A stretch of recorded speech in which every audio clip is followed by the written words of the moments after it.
Olá, tudo bem? Eu sou Alex Stuller Pagliarini, eu sou o presidente executivo da Ampro, Associação de Marketing Promocional Live Marketing. Está aqui ao meu lado o Dr. Luiz Eduardo Amaral de Mendonça, que é sócio do FAS Advogados, que é quem atende a Ampro e tem uma atuação bastante presente nos universos de associados da Ampro.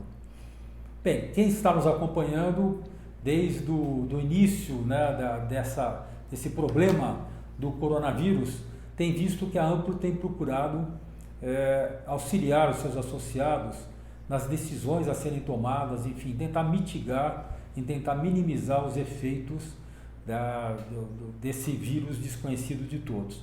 Vocês devem ter acompanhado, eu tive a chance de conversar com o Davi Wipp, que é talvez o maior especialista, um dos maiores infectologistas do Brasil, que está à frente, né, do programa de contingência aqui no estado de São Paulo, que na época, quando nós fizemos a entrevista, ele procurou tranquilizar e com uma posição muito taxativa, dizendo o seguinte: não há por que cancelar eventos.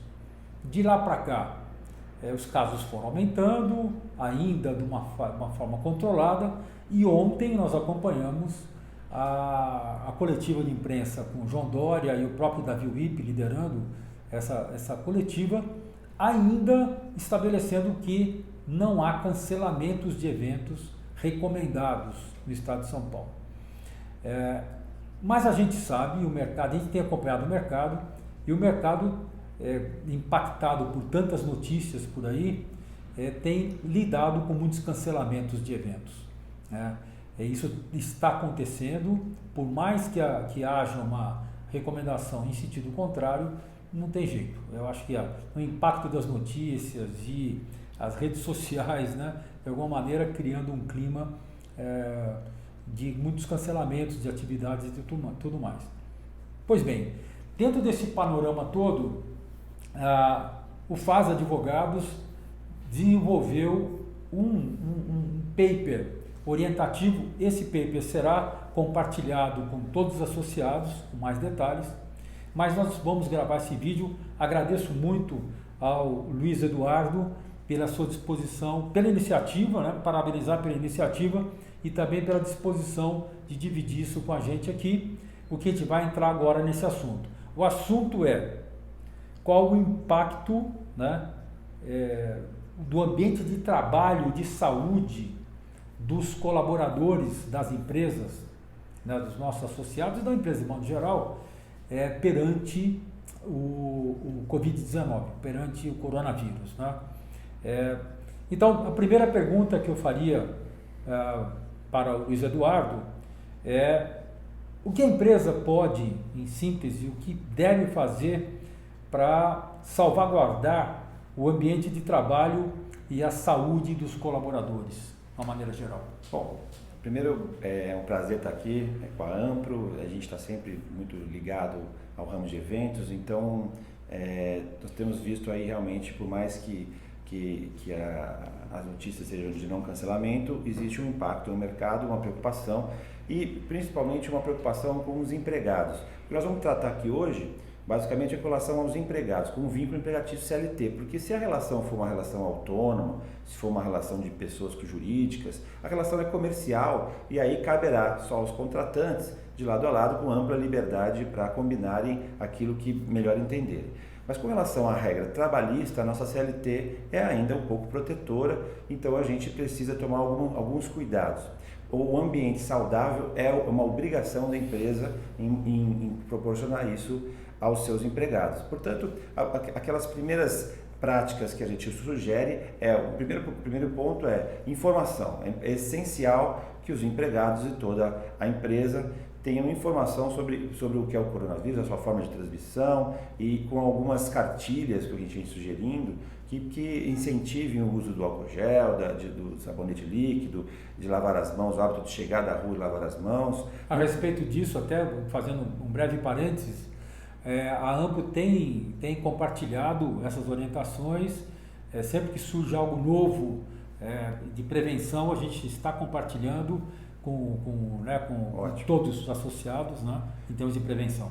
Ótimo. Então, a informação é essencial, a prevenção é essencial. Recentemente, agora em fevereiro, surgiu uma lei já do Ministério da Saúde com relação a formas de combate ao coronavírus, né? E antes de ontem saiu uma portaria do Ministério da Economia e da Saúde também, ligando e a parte trabalhista que me chamou a atenção é que eles conseguem conceituar o que seria o isolamento e a quarentena. Então, vamos só para poder entender um pouquinho. O isolamento é quando eu já encontrei alguém com indício já caracterizado e então eu tenho o dever de, até por uma questão de saúde pública, eu tenho o dever de determinar o isolamento desse empregado. Esse empregado deve ser remetido e a empresa deve informar os órgãos públicos de saúde desse quadro já confirmado. Se eu tenho apenas uma suspeita, eu tenho o direito de colocar esse empregado numa quarentena. Se a quarentena precisa ser de 40 dias, o prazo máximo é 40 dias, mas prorrogável por mais 40 dias, o tempo que for necessário, e quem vai determinar isso são os próprios médicos. O importante dizer é que essa lei veio dizer que, olha, se esse empregado estiver tanto no isolamento quanto numa quarentena, essa falta dele é justificada, ou seja, a empresa não pode descontar dele o dia trabalhado, do mesmo jeito que não descontaria se o empregado tivesse sido atendido no posto de saúde com qualquer outro tipo de doença. Por 15 dias, se ele ficar afastado, ele recebe o salário normalmente da empresa e a partir do 16º dia, a empresa tem o direito, com um atestado médico, um encaminhamento médico, ela tem o direito de afastá-lo pelo INSS. Lembrando que coronavírus não é uma doença ligada à profissão, ou portanto, se esse empregado se afastar pelo INSS, depois que ele retornar, ele não está estável, ele será afastado pelo código B31. O único caso de exceção é se eu sou uma empresa e pedi, eu obriguei com o meu diretor que viajasse a trabalho para uma região, por exemplo a China, e se ele viajasse nesse sentido, aí eu teria obrigado ele a trabalhar num ambiente de risco, e se ele adquirir essa doença, isso aí sim se tornaria uma doença ligada ao trabalho e a empresa teria que arcar com as despesas médicas e tudo mais. Falar um pouco de home office, que isso também acaba acontecendo muito, né, nesse momento. Qual a recomendação relacionada a home office? Olha, é super importante, que muita gente falando de home office, e aí é importantíssimo a gente diferenciar home office de teletrabalho. Por quê? Porque simplesmente muitas empresas estão pegando a sua mão de obra e falando, gente, todo mundo vai para casa, todo mundo em home office. Se eu fizer isso, aqueles empregados que recebiam hora extra e recebiam adicional noturno, trabalhassem de noite, esse cara continua tendo direito à hora extra e tudo mais. A empresa tem a obrigação de, mesmo à distância, controlar. Isso é o home office. Agora, a grande dica que a Ampro dá para os associados é do seguinte sentido. A reforma trabalhista trouxe a ideia do teletrabalho. O teletrabalho é o cara que trabalha à distância e ele não tem direito à hora extra. Então, eu preciso só fazer um requisito seguinte: não cabe ao empregado exigir trabalhar em home office. Quem determina isso é sempre a empresa. Se a empresa determinou que vai fazer um teletrabalho, qual o atrativo? Ela pode, neste período, depende da concordância do trabalhador, mas firmar um termo auditivo ao contrato de trabalho, onde eu vou prever todas as regrinhas. A empresa, para este período específico, ela pode deixar de pagar o vale transporte, que não vai ter sentido pagar ida e vinda, porque ele já vai estar trabalhando de casa, mas tem que fazer o termo aditivo ao contrato de trabalho formal. Ali você vai colher a concordância dele e você vai estipular regrinhas do tipo quem vai pagar a sua internet, se vai levar o computador, não vai. São detalhes importantes que precisam ser formalizados. Há prazos pré-determinados para essas situações ou pode ser indefinido? Não, pode ser indefinido enquanto perdurar essa necessidade. O prazo que existe na lei trabalhista é que se depois que eu transformei esse trabalhador no teletrabalho e quiser, depois que passar essa fase mais complexa, e eu quiser trazê-lo de volta, eu tenho que pré-avisá-lo com 15 dias de antecedência. É o único prazo que existe na lei. No caso de home office, como evitar a incidência de horas extras? Porque eu entendo que o home office se a pessoa é acionada fora do horário convencional de trabalho, pode se caracterizar que ele está atuando em hora extra. Qual seria uma recomendação para evitar a incidência de horas extras? Então, firmar esse termo aditivo de teletrabalho, porque aí você está trazendo a exceção da própria CLT. Se você não firmar não tomar esse cuidado de firmar o termo aditivo ao contrato de trabalho com a concordância do trabalhador, corre-se o risco, sim, de amanhã, qualquer pedido que você fez, ele teria, inclusive, se questionado, você teria que apresentar formas de controle de entrada e saída do trabalhador. Tudo isso estou falando para empregados que tinham a jornada controlada. Isso não vale, por exemplo, para um cargo de confiança. Se eu tenho um cargo de confiança, ou um hiper suficiente, ou um alto salário, essa tem uma outra figura e essa eu não preciso nem firmar o termo aditivo, porque esse é uma pessoa que eu confio e eu posso trabalhar com ele à distância, não teria problema nenhum, porque eu já não pagaria a hora extra para ele mesmo.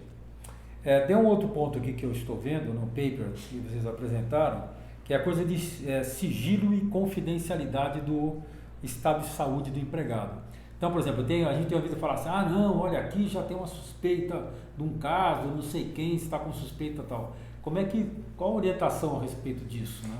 É super importante que a lei ela deixa bem claro que as autoridades ligadas à saúde precisam ser avisadas, mas o empregado tem um direito à intimidade e à privacidade de não ter a sua doença divulgada. Então, essa é uma que eu chamo de analisar com bastante harmonia, cuidado e bom senso. Diagnosticado, confirmado o caso de coronavírus, deve-se informar as autoridades. Cabe ao empregado autorizar ou não a divulgação dele. O médico de trabalho é essencial numa parceria, seja ele terceirizado ou da empresa, para estar envolvido nessa questão. Mas sem dúvida é importante. Outra questão importante também deixar claro, a empresa, a gente tem sugerido que as empresas cancelem essas viagens internacionais, que tente trocar as reuniões presenciais eventualmente por videoconferência, mas a empresa não pode proibir o trabalhador, por exemplo, que acabou de sair de férias, de viajar, porque ela estaria invadindo a privacidade e um direito que não lhe assiste. Então, naquilo que é do trabalho, eu consigo proibir. Eu posso criar uma regra interna de obrigação de higienizar as mãos. Eu tenho obrigação, inclusive, de fornecer EPI, que é o equipamento de proteção individual. Mas eu tenho que respeitar as individualidades. Eu posso informá-lo, eu posso sugerir que ele não viaje, mas se ele estiver no fim de semana ou nas férias, eu não tenho autonomia sobre isso. E o contrário, por exemplo, tem uma viagem que para a empresa é importante que ele faça. E ele pode se recusar a ter essa viagem? Excelente pergunta. Se for algum dos países que estão claramente, ele tem um direito de resistência, de resistir e falar, não vou. Mas sempre lembrando, se for uma viagem muito importante e ele foi contratado para fazer esse tipo de viagem, a empresa tem o direito de exigir que ele vá. O bom senso aí vai imperar. Mas se alguém hoje me pedisse para um empregado ir para a China fazer uma reunião, a Justiça do Trabalho entende que ele tem o direito de resistência, de resistir e dizer, olha, essa viagem eu não farei porque vai me expor a um risco. E mesmo em caráter doméstico, quer dizer, na verdade ele sempre vai ter o direito de resistência, né? Mesmo que seja uma viagem doméstica, uma viagem mais sob controle.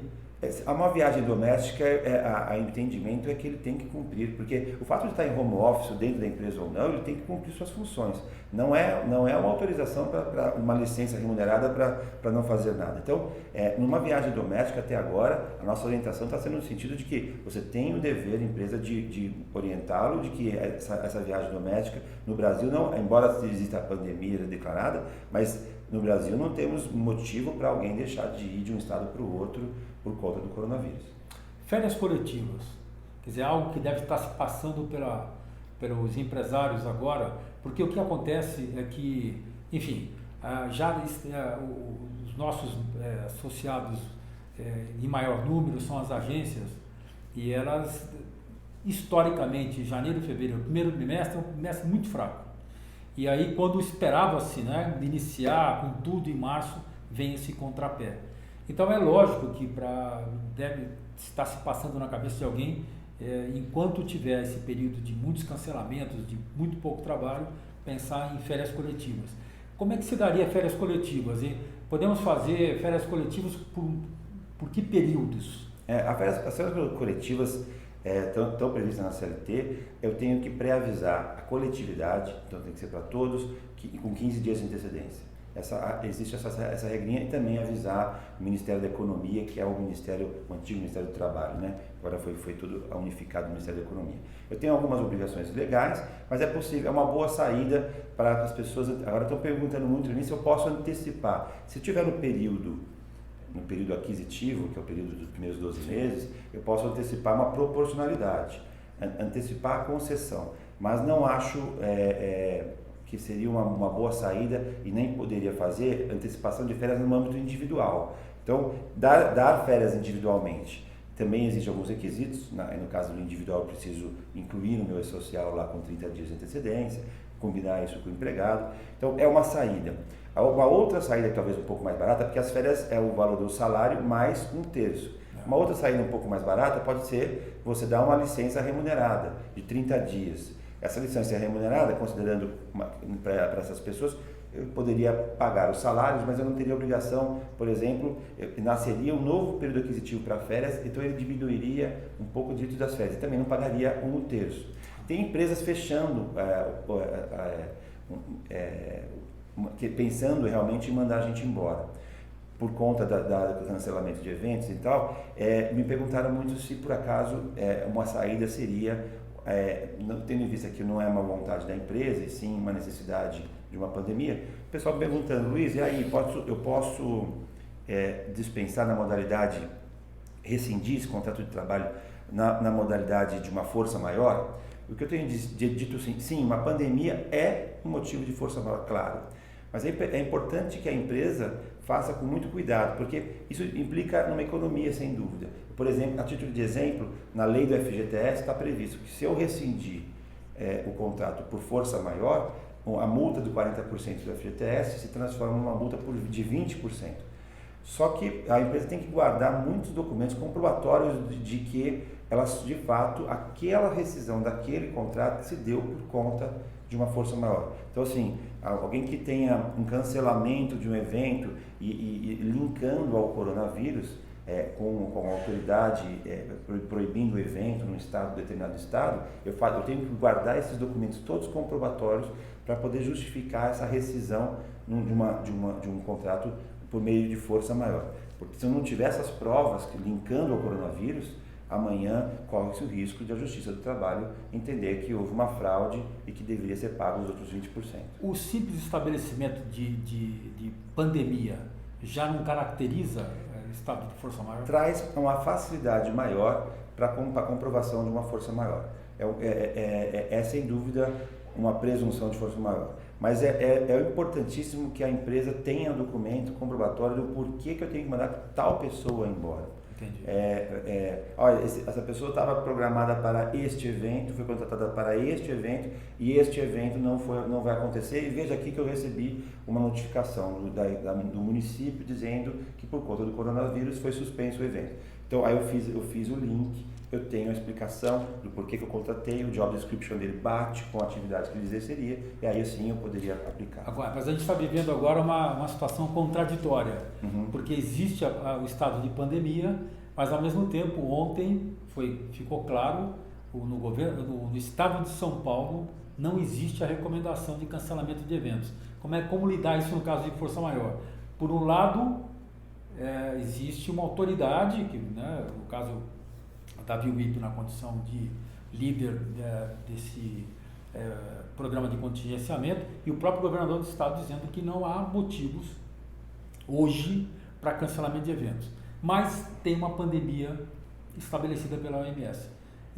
Como é que lidar com essas coisas contraditórias? Por isso que eu uso a ideia dessa força maior com muito cuidado. Hoje, se o Estado não cancelar o evento formalmente, eu perco esse link da prova para poder sair dispensando da modalidade de força maior.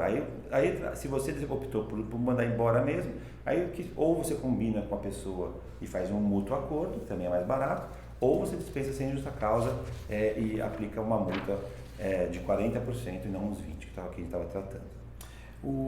Para a gente encerrar, quais seriam os procedimentos recomendados para uma pessoa, um funcionário, não um colaborador, apresenta sintomas, né, sei lá, tosses, coriza, sei lá, como a empresa deve proceder, um passo a passo bem simples, como proceder perante uma suspeita de um caso? A primeira questão esse é um caso de uma suspeita ainda não confirmada por nenhum laudo médico, portanto ele entra no direito que a empresa tem de colocá-lo em quarentena, a lei trata como quarentena. Então a primeira iniciativa que eu faria, e seja isso para grávidas ou pessoas a lei está falando com pessoas acima de 60 anos, que se determine essa pessoa que trabalhe de casa. Aí se vai trabalhar de casa ou se ele vai entrar numa licença remunerada é uma questão da empresa, mas afastá-lo, para você garantir um ambiente saudável dentro da sua empresa. O segundo momento é orientá-lo a fazer os exames. A partir do momento que ele fizer e concluir que tem, você aí sim entra no caso do isolamento e aí passados os 14, 15 dias você o afasta pelo INSS. A empresa é obrigada a manter hoje álcool gel, equipamento de proteção, até algumas estão fornecendo máscaras, outras, mas ela é obrigatório que ela cuide, pague o salário dele com todos os acréscimos por 15 dias. Depois do 16º dia ela deve afastar pelo INSS. Muito bem. Bom, a gente vai distribuir, eu agradeço muito aqui a FAS Advogados, mas nós vamos distribuir o paper com mais detalhes, né? A gente levantou alguns pontos aqui que nos parecem os pontos mais com mais dúvidas, né? Então, queria deixar para o Luiz Eduardo, se quiser colocar mais algum ponto de atenção antes de a gente encerrar. Não, eu queria agradecer, dizer que esse é um tema que todas as empresas começaram a nos demandar. É importantíssimo que tenha sempre um contato com o RH para que as ações sejam programadas. Eu fico à disposição e o pessoal da AMP sabe encontrar o FAS Advogado. Obrigado. Muito bem, a gente tem, então, esse foi mais um tema importante. Nós estamos vivendo um momento estamos todos aqui na Ampro, 24 horas por dia. Eu digo 24 horas por dia porque eu às vezes acordo de madrugada pensando em como é que a gente pode mitigar os efeitos dessa crise, eu acho que sem precedentes, né? Aparentemente ela é pior até do que a crise de 2008, enfim, como a gente pode mitigar. Deveria estar aqui comigo a diretora do Comitê de RH, mas infelizmente não foi possível, mas o Comitê de RH está super ligado a esse assunto e vai também trabalhar ao longo desse... Tomara que o ciclo seja curto, né, Luiz Eduardo, porque existe, o Davi Wippe me disse pessoalmente que ninguém pode dizer o quanto durará esse período de maior contaminação. Não existe ninguém com conhecimento para dizer, vai durar 3, 4 meses, enfim. Aparentemente, por aquilo que se observa na China, o ciclo parece ser curto que eu digo assim, um trimestre talvez, para chegar num nível de não haver mais casos novos e a gente começar a encarar isso como uma gripe com outras tantas que surgem de ano para ano. Até lá, a gente vai estar em constante estado de gestão de crise, procurando ajudar os associados nas suas decisões nesse período mais crítico.